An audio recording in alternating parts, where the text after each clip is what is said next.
Tauruses, what's up, y'all? So I may cuss, but I don't curse. Let's get that understood first. You heard? Bars.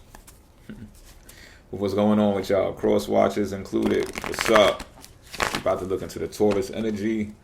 If you want to get in contact with me, link to my website is in the description box. You could book a reading, book an appointment with me. We could pick apart your chart bars astrologically, or we could do a tarot reading. It's up to you, you know. Via Google Meet, pause, because that's crazy. But if you're uncomfortable doing that, we can get on the phone, all right? Also, I got merchandise now. So, you know, fashion apparel for the channel that represents the channel. So, astrological designs and stuff like that. I don't have any Taurus gear up there yet, but it's coming. Pause. Right now, all we got is Aries t-shirts and hoodies. But more stuff is coming. That's a fact. And that's about it, yo. With that being said, let's get these cards read. Bars.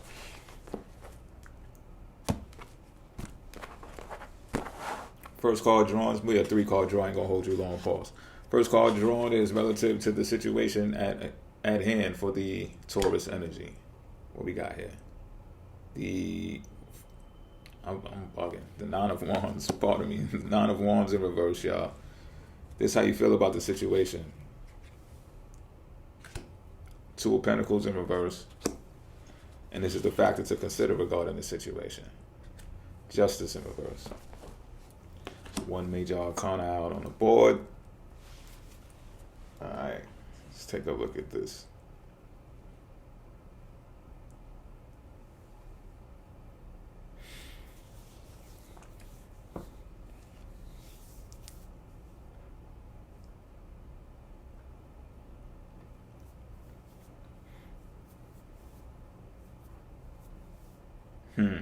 Well, this is a stubborn reading. So Taurus, you're really being pointed out right now. Like the spirit is really calling you out based upon your sun sign characteristics of being stubborn. So the situation at hand right now is that you're being extremely stubborn when it comes to something.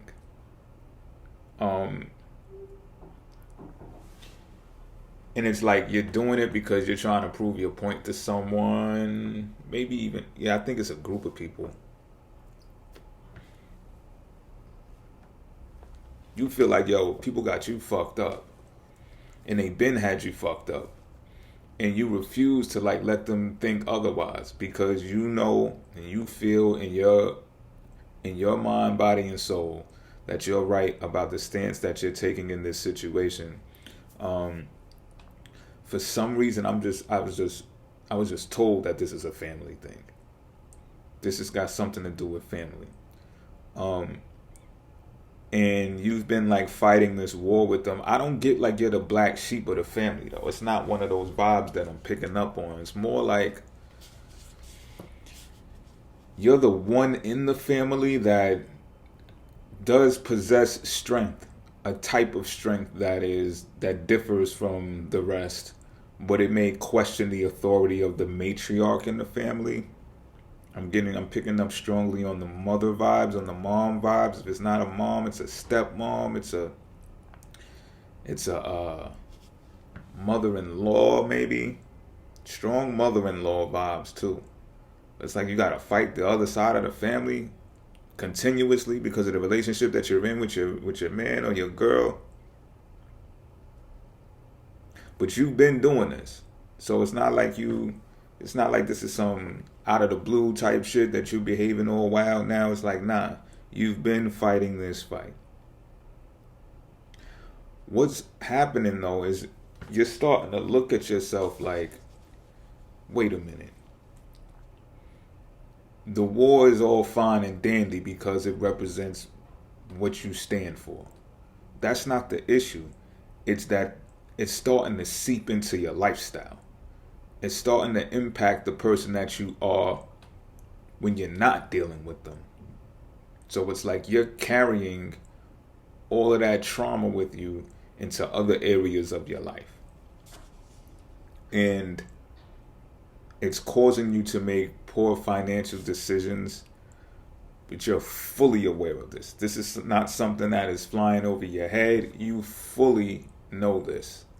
And it's kind of like you might even be treating yourself to things. I'm picking up on luxurious items that you're treating yourself to subconsciously because these people got you fucked up.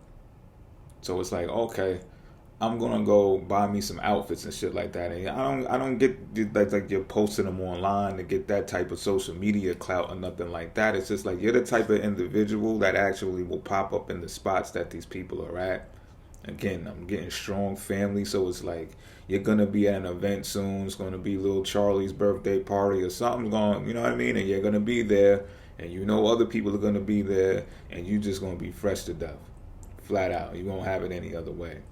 But it's not as cool as you think, and you're noticing that now. But you'd be damned if you'd actually tell that to somebody. You'd be damned if you actually admit that to somebody. I'm telling right now. Nothing gets hidden from the watcher.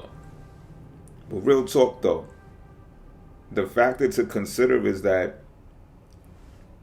this. Now, I don't know who it is. You make it fit the way it's supposed to fit. Pause.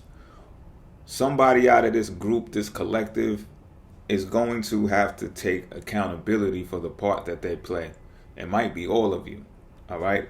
But what I'm getting here is that no one is exempt from facing karma in this situation. So whoever, I would say, is best at assessing all sides and best at remembering all interactions that spilled over into some bullshit, and is also best at being able to compartmentalize and say, you know what? I spoke like this. You spoke like that. You spoke like that. In response, I spoke like this.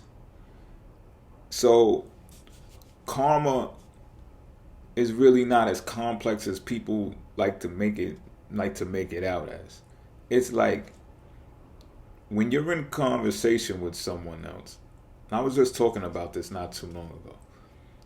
There's a way that you can speak to them that has consideration and thought for what it is that they're saying to you before you respond, right? So I associate what I'm saying with what the hoopla is majorly about these days in the media, saying, oh, people are soft now, people are sensitive, you can't say nothing to nobody because they react, they get defensive, they respond, And yes, I've spoken in many astrological videos about how now that it's the Aquarius age, a lot of things are getting more Piscean. We've been saying this. I'm a Pisces. We've been saying, yo, I'm sensitive. I'm not saying I'm soft. You might think I'm soft. Other people might think I'm soft. I'm not soft. We're not soft. Or the energy, right? And I don't want to put this on me, but the energy is not soft. It's sensitive. Sensitive means I feel way more than you feel if you're not in that energy. So I can be triggered way quicker than you. I'm doing my best, or we're doing our best. The energy is doing its best to not react and then have to explain later to you why that happened. You understand what I'm saying? So I don't know how many examples are going to have to be done in this situation. And you could look at this from a world societal view as well. Just turn on the TV. You may not want to turn on the TV, but there's going to come a time to where these examples keep popping up to where the story's going to be like, well, what was the last word said to so-and-so before they snapped? Oh, they said this. They said that. They said this. And you're going to start seeing a pattern of, it's just how people talk. It's the delivery. It's the words that you choose to say and how you choose to word them. So think about this, Taurus. How have you worded your words? How have you phrased them? And think about how they have phrased them and worded it to you. And that's going to be the determinant factors for how this justice will be served, because I don't get like the justice is going to be served like in a courtroom type of thing. This is going to be more spiritual, and it's just going to be karmic. It's just going to be karmic. I'm out.